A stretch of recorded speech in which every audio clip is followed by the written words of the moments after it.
Hola, muy buenas tardes. Somos parte de la segunda sección del laboratorio de la materia Teoría de Circuitos 2. Y bueno, este equipo está compuesto por Miranda Ibarra María Francisco, Arredondo Martínez Isaac Alexis y Cruz Frasco Héctor.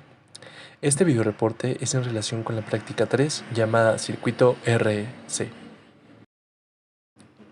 Capacitor. El capacitor es un elemento compuesto con dos superficies conductoras separadas por un espacio entre ellas. Por otro lado, la capacitancia es la medida de la capacidad de un capacitor de almacenar carga en sus placas. Su unidad de medida es el farad y está representado por la letra F mayúscula. Tipos y características.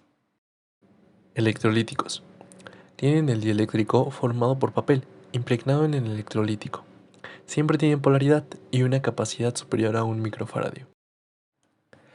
Electrolíticos de tántalo o de gota. Emplean como dieléctrico una finísima película de óxido de tantalio amorfo, que con un menor espesor tienen un poder aislante mucho mayor. Tienen polaridad y capacidad superior a 1 microfarad. De poliéster metalizado, MKT. Suelen tener capacidades inferiores a 1 microfarad y tensiones de trabajo a partir de 63 voltios. De poliéster. Son similares a los anteriores, aunque con un proceso de fabricación algo diferente. En ocasiones, este tipo de condensadores se presentan en forma plana y llevan sus datos impresos en forma de bandas de color, recibiendo comúnmente el nombre de condensadores de bandera. Su capacidad suele ser como máximo 470 nanofarad. Cerámico, comúnmente llamado de lenteja o de disco. Sus valores de capacidad están comprendidos entre 0.5 picofarad y 47 nanofarad. En ocasiones llevan sus datos impresos en forma de bandas de color. Representación fasorial y sinusoidal del capacitor.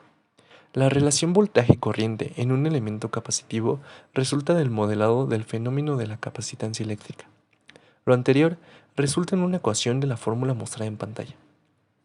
Se observa que la señal de tensión resulta de la integral de la señal de corriente, por lo tanto, estas señales no presentan el mismo comportamiento en el tiempo. En el diagrama fasorial se muestra que el fasor de la tensión tiene 90 grados menos que el fasor de la corriente, tal que podemos entender que la corriente va 90 grados delante de la tensión. Desarrollo experimental. Como primer paso, configuramos la fuente para tener la tensión requerida en la práctica. Después, conectamos el circuito según el diagrama explicado por el profesor.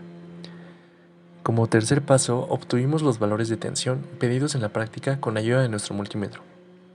Y finalmente conectamos las puntas de osciloscopio y observamos el desfase entre las cargas.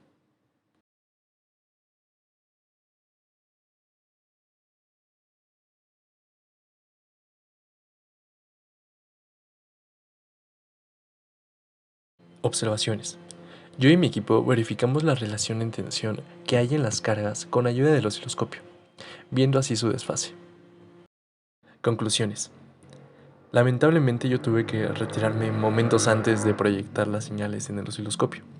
Aún así mi equipo finalizó este punto, pero bueno, con ayuda de las fotografías, concluí los objetivos de esta práctica.